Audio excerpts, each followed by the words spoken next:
រសាแล้วมองตัวสนองจุดดวงตาจุดแคมราบอกที่เป็นใดชีพแต่ปวดร้อนทำไมตัดต้องจมขนมหาใด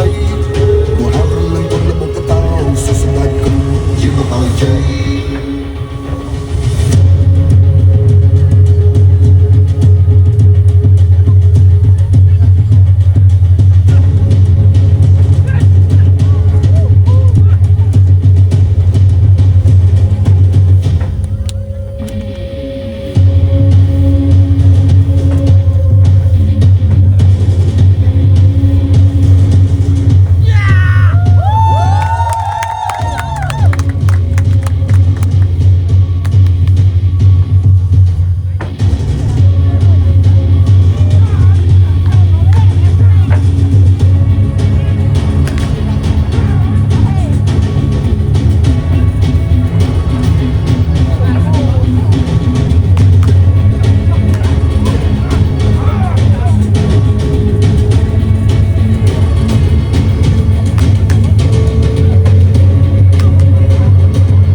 ល្អផ្ដាំចេញពីការយកចិត្តទុកដាក់ដ៏ត្រឹមត្រូវទទួលបានថ្មីស្អាតមានទំនុកចិត្តនិងតម្លៃដ៏សមរម្យបំផុតជូនបងប្អូន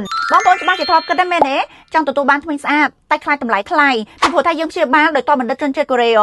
តែអត់ទេបងប្អូនកំពុងតែគិតខុសហើយសម្រាប់ទីពេទ្យយើងគឺមានតម្លៃសមរម្យបំផុតជូនបងប្អូនសម្រាប់បងប្អូនដែលមានបញ្ហាឈឺធ្មេញខ្លាំងយើងពិនិត្យនិងព្យាបាលធ្មេញតម្លៃទៅតាមពហមតម្លៃធំតែ10000វ៉ុនជាងឯងបងប្អូនសម្រាប់បងប្អូនដែលមានបញ្ហាធ្មេញពុកក្នុងដំណាក់កាលទី1គឺយើងធ្វើការប៉ះភ្លាមហើយភ្លាមក្នុងថ្ងៃតែមួយក្នុងពេលតែមួយ